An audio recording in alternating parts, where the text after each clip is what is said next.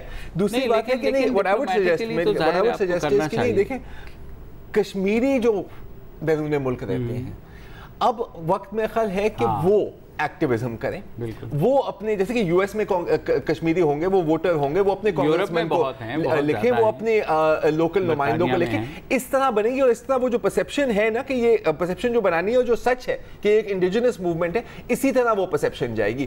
ہم اگر وفد بھیجیں گے تو وہی ہوگی کہ جی ہم کشمیر کمیٹی کو بھیج دیں گے اور وہ پھر 10 جگہ شاپنگ کر کے مزے کر کے واپس آ جائیں گے اور پھر ایک رسمی پریس ریلیز آ جائے گا کہ جی ہم نے یہ کر لیا بلے بلے. لیکن ایٹ لیسٹ فورن آفس کو ذرا تھوڑا سا پرو ایکٹیو ہونا چاہیے. They can hold daily briefing. ہمارے فورن آفس اور پرو ایکٹیو کو آپ ایک جملے میں کیسے کہہ سکتے ہو یار, کیا ہو؟ لیکن ایٹ لیسٹ ڈیلی کم از کم ایک بیان ان کی طرف سے, آپ ایک کسٹمری وہ کر لیا کہ ان کے سفیر کو بلا کر کے آپ نے ایک وہ احتجاج کر لیا اور اس کے بعد کچھ بھی نہیں ہوا. حالانکہ 10 روز ہو گئے ہیں اب, اور جو ہے کرنے کے لیے تو ہزار چیزیں ہو سکتی ہیں. آپ مطلب یہ جو ویڈیوز ہیں جن کو نابینا کیا گیا ان کی آپ مونٹاج بنائیں, اس کو آپ ہیومن رائٹس کا ایشو بنائیں دنیا میں.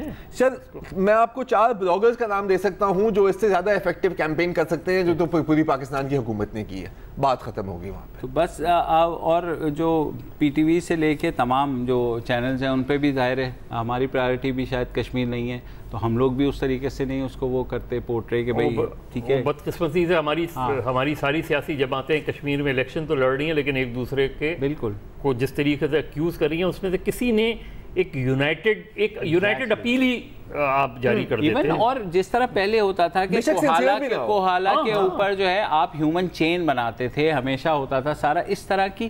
ہی از رائٹ بھائی, عمران خان وہاں موجود ہے, بلاول وہاں موجود ہیں. یار بھائی کشمیر کے لیے اگر کوئی ہاتھ جوڑ کے کھڑے ہو جاؤ نا, یہ تو ہوتے ہی رہیں گے. سمبولک ویلیو تو بڑی ہوگی نا. سمبولک تو ایٹ لیسٹ کہ یونائٹڈ بہتر ہوتا ہے ایک دن کیمپین ابینڈن کر کے سب ایک ساتھ جلسہ کر لیتے. بالکل صحیح بات. سر مسئلہ ہے نا کہ لیکن مسئلہ یہ کہ پولیٹیکل سمبولزم سے پہلے سمجھ کی ضرورت ہوتی ہے. صحیح بات ہے, سیٹس بھی تو چاہیے, اگلی حکومت بھی تو بنانی ہے. ایگزیکٹلی. اور وہی ہے کہ ماشاء اللہ کی مٹھائیاں بھی تو بانٹنی ہیں یار, مطلب اب کیا کرے وہ جو ہے. بہرحال فی الحال وقفہ لیتے ہیں اور وقفے کے بعد کچھ ذکر کریں گے ترکی کے حالات کا ہمارے جہاں پہ بھی ماشاء اللہ لگنے ہی والا تھا. بالکل.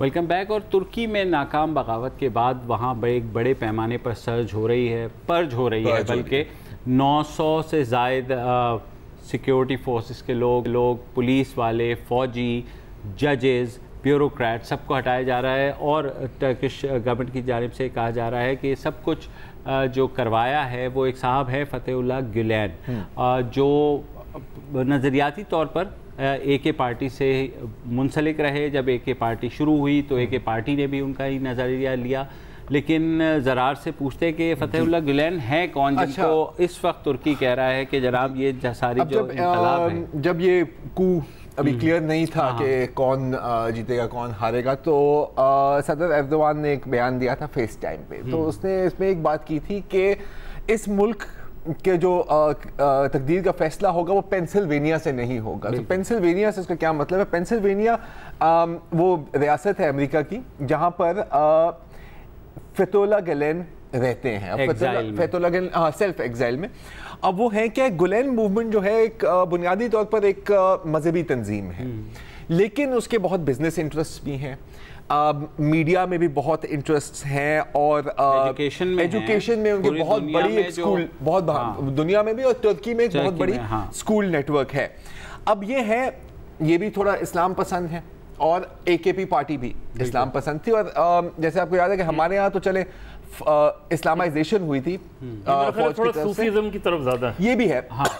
ترکی میں جیسے آپ کو پتا ہے کہ آدمی کی ایک سیکولر ٹریڈیشن رہی ہے, اور اس کی وجہ سے جو ایلیٹ ہے وہ بھی سیکولر کمالسٹ مائنڈڈ ہے.